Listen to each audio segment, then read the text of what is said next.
السلام علیکم۔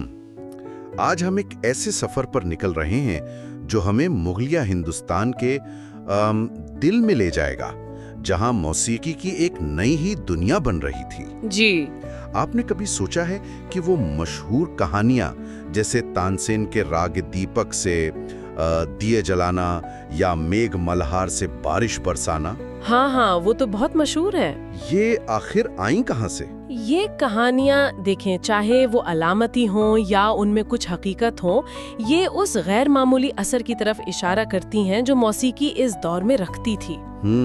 آج ہم انہی ذرائع کا جائزہ لیں گے جو آپ نے فراہم کیے ہیں۔ کچھ تاریخی دستاویزات ہیں، سوانح عمریاں ہیں، موسیقی کے تجزیے بھی ہیں، تاکہ یہ سمجھ سکیں کہ مغلیہ دور میں اور خاص طور پر اکبر کے زمانے میں کیسے ہندو اور مسلم ثقافتی دھارے ملے۔ اچھا۔ اور کلاسیکی موسیقی نے کیسی نئی شکل اختیار کی، اور ظاہر ہے اس میں میاں تانسین کا کردار کتنا اہم تھا۔ تو گویا ہمارا مقصد صرف تاریخ بتانا نہیں ہے، بلکہ اس موسیقی کی روح تک پہنچنا ہے جس نے ہماری تہذیب پر اتنے گہرے نقش چھوڑے۔ بالکل۔ اچھا، تو آئیے پہلے یہ دیکھتے ہیں کہ اکبر اور تانسین کے آنے سے بھی پہلے وہاں موسیقی کا ماحول کیسا تھا، کیا چل رہا تھا؟ دیکھیے، مغلیہ دور سے پہلے بھی موسیقی کی جڑیں تو بہت گہری تھیں۔ دہلی سلطنت میں بھی جیسے فیروز تغلق ایسے حکمران تھے جو موسیقی کے سرپرست رہے۔ لیکن ایک بڑی تبدیلی آئی بھکتی تحریک سے۔ اچھا، وہ کیسے؟ سنتوں نے اپنا کلام عوام کی زبان میں اور ایسی دھنوں میں گایا جو لوگوں کو سمجھ آتی تھیں، مانوس تھیں۔ تو موسیقی صرف درباروں تک نہیں رہی، عوام تک پہنچی۔ صحیح، یعنی وہ زیادہ عوامی ہو گئی۔ جی بالکل، اور علاقائی سطح پر بھی بہت کام ہو رہا تھا۔ ہاں، گوالیئر کا نام میں نے سنا ہے، بار بار آتا ہے۔ بالکل صحیح۔ گوالیئر کے راجا مان سنگھ تومر بہت اہم شخصیت تھے۔ انہوں نے نہ صرف مان کوتھل جیسی کتاب لکھی بلکہ دھروپد گائکی کو بہت فروغ دیا۔ دھرپد وہ اس وقت کی مین صنف تھی؟ جی، ایک بہت سنجیدہ اور اہم صنف سمجھی جاتی تھی، اور یہ سرپرستی صرف راجپوت ریاستوں تک نہیں تھی۔ سور خاندان کے زمانے میں بھی موسیقی کو اہمیت دی گئی۔ اچھا۔ تو کہنے کا مطلب یہ کہ اکبر کو ایک یوں سمجھے تیار زمین ملی جس پر انہوں نے پھر موسیقی کا ایک شاندار محل تعمیر کیا۔ اور اکبر خود بھی تو میں نے پڑھا ہے موسیقی کے بڑے شوقین تھے، جانکار بھی تھے۔ یقیناً ابو الفضل نے آئین اکبری میں لکھا ہے کہ اکبر کو موسیقی کا گہرا علم تھا۔ وہ صرف شوقین نہیں تھے، علم رکھتے تھے۔ اچھا۔ جی، وہ نگاڑا بجانے میں ماہر تھے، اور انہوں نے باقاعدہ ہندوستانی گائکی کی تعلیم بھی لی تھی، لال کالاوند سے۔ ارے واہ، نگاڑا، یہ تو مجھے نہیں معلوم تھا۔ جی ہاں، تو وہ صرف سرپرست نہیں تھے، وہ سمجھتے تھے موسیقی کو، اور ان کے دربار میں آئین اکبری کہتی ہے کہ 36 اعلیٰ پائے کے موسیقار تھے۔ 36؟ یہ تو بہت بڑی تعداد ہے۔ جی، تو ایک ایسا ماحول تھا جہاں مختلف روایتیں مل رہی تھیں، کچھ نیا بن رہا تھا۔ تو یہ وہ پس منظر تھا جس میں پھر میاں تانسین کی آمد ہوئی۔ ریوا سے آئے وہ؟ جی، ریوا کے راجا رام چندر سنگھ بھگیل کے دربار سے اکبر کے پاس آئے۔ اور عمر بھی کوئی 60 سال کے قریب تھی۔ 60 سال؟ اچھا خاصا تجربہ لے کر آئے۔ بالکل، اور آتے ہی چھا گئے۔ نہ صرف 9 رتنوں میں شامل ہوئے بلکہ اکبر نے انہیں میاں کا خطاب بھی دیا۔ میاں تانسین۔ جی۔ اور ان کی آمد نے جیسے موسیقی کے اس ملاپ کے عمل کو اور تیز کر دیا۔ فتح پور سیکری میں وہ جو انوپ تالاب ہے، ہاں سنا ہے۔ وہ خاص موسیقی کی محفلوں کے لیے ہی جگہ تھی۔ وہاں یہ نئی موسیقی پروان چڑھ رہی تھی۔ اور ایک نوبت کا بھی ذکر ملتا ہے، وہ کیا چیز تھی؟ نوبت ایک طرح کی رسمی موسیقی تھی، شاہی محل کے باہر دن میں کئی بار بجائی جاتی تھی۔ یہ جیسے سلطنت کی شان و شوکت اور موجودگی کا اعلان ہوتا تھا۔ اچھا، ایک قسم کا شاہی بینڈ سمجھ لے۔ ہاں، کچھ ویسا ہی۔ چلیں اب ذرا تانسین پر ہی بات کرتے ہیں تفصیل سے۔ ان کا اصل نام تو رام تنو پانڈے تھا۔ جی، رام تانو پانڈے۔ پیدائش کے سال اور مقام پر تھوڑا اختلاف ہے روایتوں میں، کوئی 1500 کہتا ہے، کوئی 1506۔ جگہ بھی گوالیئر یا وارانسی، لیکن گوالیئر سے تعلق بہت مضبوط نظر آتا ہے۔ ان کی زندگی کے بارے میں کہانیاں تو بہت ہیں، جیسے بچپن میں بول نہیں سکتے تھے وغیرہ. خیر، ہاں وہ تو قصے کہانیوں والی بات ہو گئی. اصل چیز تو ان کی تربیت ہے. بالکل، اور وہ بہت دلچسپ ہے. انہیں 2 بہت مختلف لیکن بہت بڑے استادوں سے سیکھنے کا موقع ملا. اچھا، کون کون؟ ایک تو تھے سوامی ہری داس، ورنداون کے بھکتی سنت، دھروپد گائکی کے استاد. بھکتی روایت والے. جی، اور ان کا زور تھا کہ میوزک سنسکرت کے بجائے عوام کی زبان میں ہو، برج بھاشا میں، تاکہ لوگ سمجھ سکیں. بالکل. اور دوسرے استاد تھے محمد غوث گوالیاری. وہ صوفی بزرگ تھے. جی ہاں، ایک بڑے صوفی بزرگ. تو ان کے ذریعے تانسین پر تصوف کا گہرا اثر پڑا. یہ تو بڑا دلچسپ امتزاج ہے، ایک طرف بھکتی، دوسری طرف تصوف. ہے نا؟ اور محمد غوث نے خود بھی ایک سنسکرت کتاب تھی یوگ پر، امرت کنڈ، اس کا فارسی میں ترجمہ کیا تھا بحر الحیات کے نام سے. اچھا، یعنی اس دور میں یہ علمی اور ثقافتی لین دین بھی خوب ہو رہا تھا. جی بالکل. تو تانسین کی میوزک میں آپ کو یہ دونوں رنگ ملتے ہیں، ہندو بھکتی روایت کی روحانی گہرائی بھی اور اسلامی تصوف کی کشادگی بھی. شاید یہی ان کی عظمت کا راز ہے، یہ ملاپ. بہت ممکن ہے یہی وہ بنیاد تھی جس پر انہوں نے اپنی میوزک کی عمارت کھڑی کی.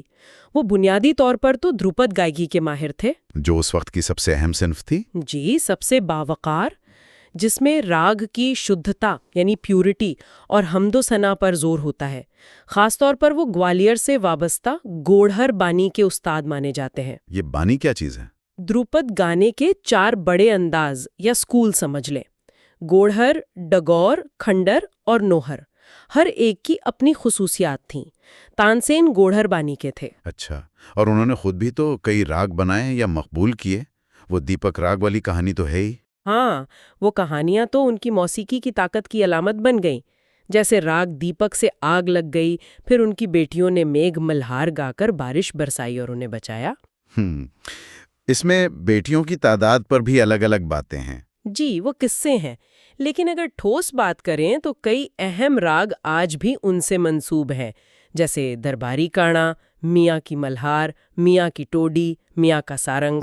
ان ناموں میں درباری اور میاں کی. جی، یہ اکبر کے دربار سے ان کی وابستگی اور خود ان کے مرتبے کی نشاندہی کرتا ہے. یہ راگ آج بھی ہندوستانی کلاسیکی موسیقی کا اہم حصہ ہے. اور کمپوزیشنز، کہا جاتا ہے ہزاروں دھروپد لکھے انہوں نے. ہاں، تعداد کا ذکر تو ملتا ہے، شاید مبالغہ ہو، لیکن بہت سی بندشیں تخلیق کیں. ان کے موضوعات میں ہندو دیوی دیوتاؤں کی حمد بھی ہے، جیسے گنیش، شیو، سرسوتی، اور اپنے سرپرست بادشاہ اکبر کی تعریف بھی. اور زبان کون سی استعمال کی؟ زیادہ تر برج بھاشا، جو اس وقت شمالی ہندوستان کی ادبی اور موسیقی کی زبان تھی. انہوں نے کتابیں بھی لکھیں، جیسے سنگیت سار، راگ مالا. ان کا ذکر آئین اکبری میں بھی ہے.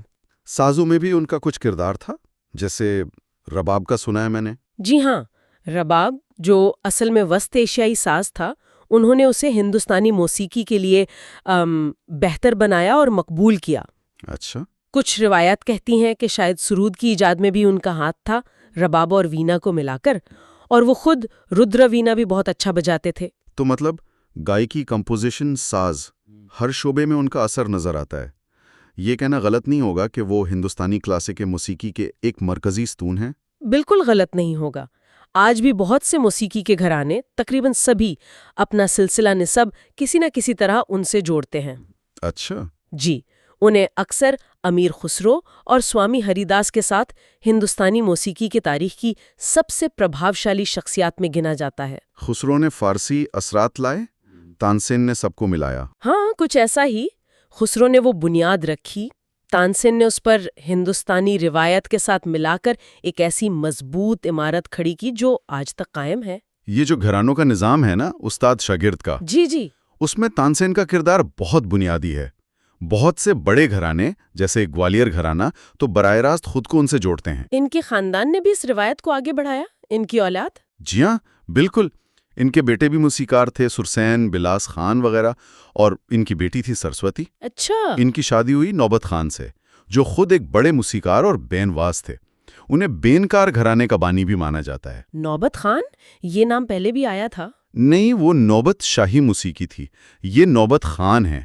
دلچسپ بات یہ ہے کہ انہیں علی خان کروری بھی کہا جاتا تھا. کروری مطلب وہ ٹیکس وصول کرنے والے آفیسر؟ جی، اکبر کے دور میں ایک محصول افسر تھے اور کہتے ہیں کہ یہ شادی بھی اکبر نے ہی کروائی تھی۔ ہے یہ تو فن اور دربار کا بڑا ہی انوکھا سنگم ہے یقیناً۔ اور یہ سلسلہ آگے بھی چلا۔ سرسوتی اور نوبت خاں کے بیٹے ہوئے لال خاں۔ لال خاں وہ شاہجہاں کے دربار کے سب سے بڑے موسیقار بنے۔ انہیں گن سمندر یعنی علم کا سمندر کا خطاب ملا تھا۔ گن سمندر، کیا بات ہے! اور پھر لال خاں کے بیٹے یعنی تانسین کے پڑپوتے کشال خاں کلاوند گن سمندر، وہ اورنگزیب کے درباری موسیقار تھے۔ اورنگزیب کے؟ میں تو سمجھ رہا تھا۔ جی اسی پر ابھی آتے ہیں۔ تو تانسین کی میراث ان کے خاندان کے ذریعے بھی کئی نسلوں تک چلتی رہی۔ اور ان کا مقبرہ گوالیار میں ہے، ان کے استاد محمد غوث گوالیاری کے پاس۔ جی ہاں، اور آج بھی وہاں ہر سال ایک بڑا موسیقی کا میلہ ہوتا ہے، تانسین سماروہ۔ یہ ان کی لازوال میراث کا ایک جیتا جاگتا ثبوت ہے۔ بالکل، اور یہ میراث صرف تانسین تک نہیں رکی، ان کے بعد بھی موسیقی درباروں میں پھلتی پھولتی رہی۔ ہاں، انداز بدلتے گئے۔ شاہ جہاں خود موسیقی کے شوقین تھے، گاتے بھی تھے، اور ان کے دور میں لال خاں جیسے موسیقار نمایاں رہے۔ اور پھر آیا اورنگزیب کا دور، جس کے بارے میں عام خیال یہی ہے کہ بس موسیقی ختم، پابندی لگ گئی۔ کیا یہ بات صحیح ہے؟ دیکھیے، یہ تصویر اتنی سادہ نہیں ہے۔ اورنگزیب خود وینا بجانے میں ماہر تھے۔ اچھا، یہ بھی نئی بات ہے۔ جی، اور اپنے دور حکومت کے شروع کے تقریباً 10 سالوں میں انہوں نے موسیقی کی سرپرستی بھی کی۔ پھر کیا ہوا؟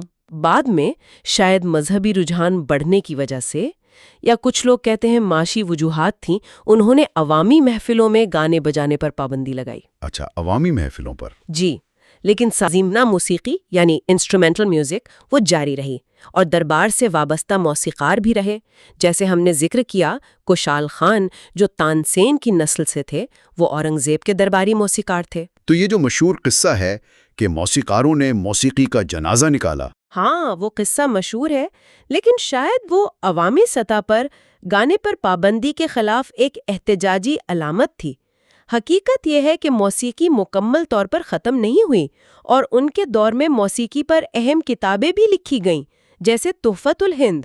یہ تو واقعی حیران کن ہے، یعنی تاریخ کو زیادہ باریکی سے دیکھنے کی ضرورت ہے۔ بالکل، تو موسیقی کا سفر رکا نہیں، شاید اس کی سمت تھوڑی بدلی۔ اور پھر 18ویں صدی آئی، محمد شاہ رنگیلا کا دور، وہ تو موسیقی کے لیے مشہور ہیں۔ اوہو، وہ تو ایک بالکل نیا باب تھا۔ موسیقی کو جیسے ایک نئی زندگی ملی۔ یہ ایک بہت بہت اہم موڑ تھا۔ ان کے دربار میں سدارنگ اور ادارنگ جیسے عظیم موسیقار تھے۔ نعمت خان اور فیروز خان۔ جی، اور یہ بھی تانسین ہی کی نسل سے تھے اور خود دھروپد کے استاد تھے۔ لیکن انہوں نے خیال گائکی کو فروغ دیا ہے نا؟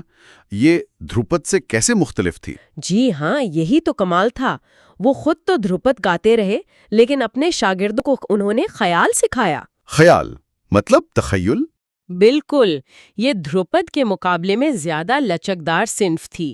اس میں آرائش، سجاوٹ اور جذبات کے اظہار کی زیادہ گنجائش تھی، خاص طور پر رومانوی جذبات کی۔ اچھا، تو دھروپد کی سنجیدگی کے ساتھ ساتھ اب خیال کی رنگینی اور جذباتیت نے بھی جگہ بنا لی، اور یہ اتنی مقبول ہوئی کہ آہستہ آہستہ دھروپد کی جگہ مرکزی صنف بن گئی۔ اور خود محمد شاہ بھی تو رنگیلا پیا کے نام سے لکھتے تھے۔ جی ہاں، وہ خود بھی خیال کی بندشیں لکھتے تھے، تو سرپرستی بھی اعلیٰ ترین سطح پر تھی۔ تو گویا اس دور میں موسیقی زیادہ رنگین ہو گئی؟ بالکل، اور صرف خیال ہی نہیں، اسی دور میں اور بھی نئی چیزیں آئیں، جیسے ترانہ جو تیز رفتار گائیکی ہے، خوشی کا اظہار، دادرا، غزل گائیکی، یہ سب اسی دور میں مقبول ہوئیں۔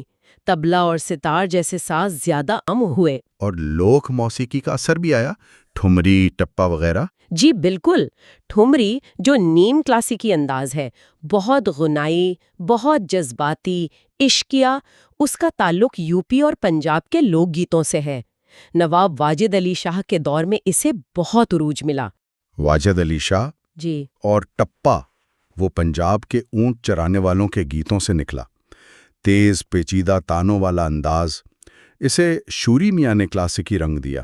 ارے واہ، یعنی کلاسیکی موسیقی نے لوک دھنوں کو بھی اپنے اندر سمو لیا۔ یقیناً، تو 18ویں صدی تک آتے آتے موسیقی کا منظرنامہ بہت بدل چکا تھا، بہت متنوع ہو گیا تھا۔ اور پھر 19ویں صدی میں مغل سلطنت کا زوال شروع ہوا۔ جی، تو موسیقی کی سرپرستی کے مراکز بدل گئے۔ دلی کی جگہ لکھنؤ، پٹیالہ، بنارس، گوالیر، رامپور جیسی ریاستیں زیادہ اہم ہو گئیں، اور گھرانوں کا نظام اور بھی پکا ہو گیا۔ ہر گھرانے نے اپنی خاص پہچان بنائی۔ اچھا، ہم نے اتنی بات کی شمالی ہندوستان کی موسیقی کی، جسے ہندوستانی موسیقی کہتے ہیں۔ اس کا اکثر موازنہ ہوتا ہے جنوبی ہندوستان کی کرناٹک موسیقی سے۔ ان میں بنیادی فرق کیا ہے اور یہ الگ کب ہوئیں؟ دیکھیے، بنیاد تو دونوں کی ایک ہی ہے، قدیم ہندوستانی موسیقی، لیکن تقریباً 12ویں صدی کے بعد شمالی ہندوستان میں سیاسی اور ثقافتی تبدیلیاں آئیں، خاص طور پر وسطی ایشیا اور فارس کے اثرات۔ جی، تو یہاں موسیقی نے ایک الگ رخ اختیار کرنا شروع کیا۔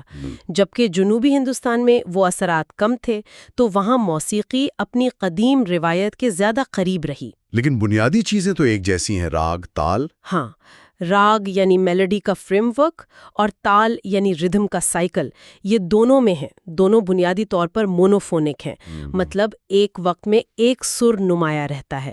تانپورے کا استعمال بھی دونوں میں ہے۔ تو پھر فرق کہاں ہے؟ فرق کئی سطحوں پر ہے۔ ایک تو فارسی اور عربی اثرات ہندوستانی موسیقی میں زیادہ واضح ہیں۔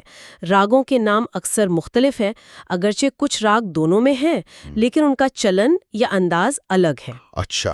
پھر راگوں کی درجہ بندی کا نظام مختلف ہے۔ ہندوستانی میں ٹھاٹ سسٹم ہے، جس میں 10 بنیادی سکیل ہیں۔ کرناٹک میں زیادہ مفصل میل کرتا سسٹم ہے۔ اور گانے بجانے کے انداز میں؟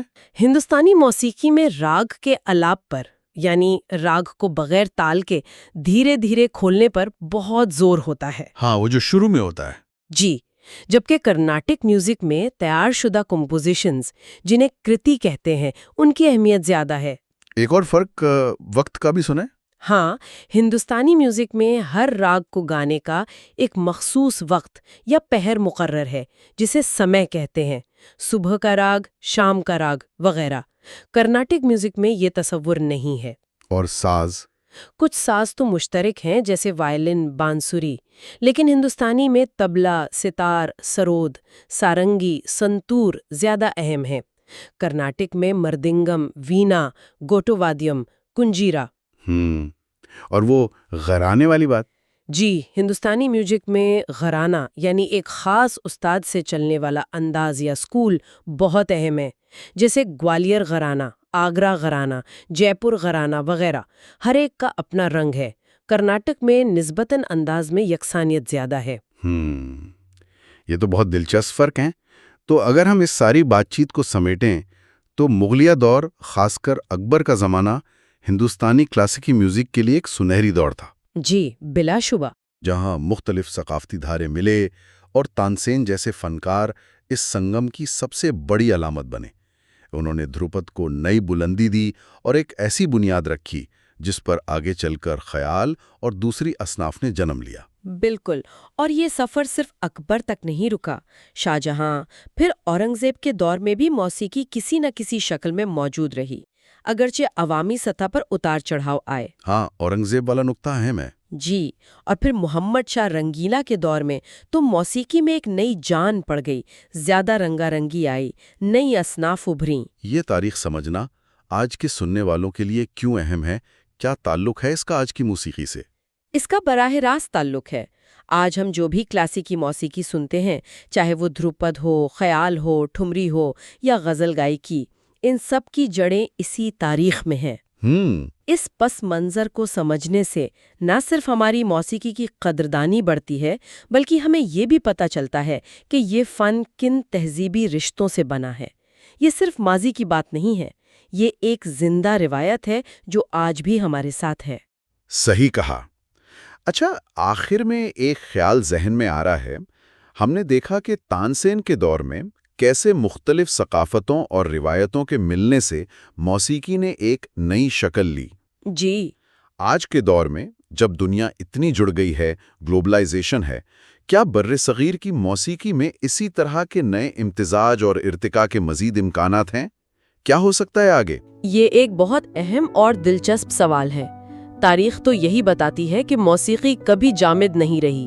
یہ ہمیشہ ایک متحرک چیز رہی ہے جو نئے اثرات قبول کرتی ہے، خود کو بدلتی ہے۔ تانسین نے اپنے زمانے میں یہی کیا، نئے اثرات کو اپنی روایت میں سمویا۔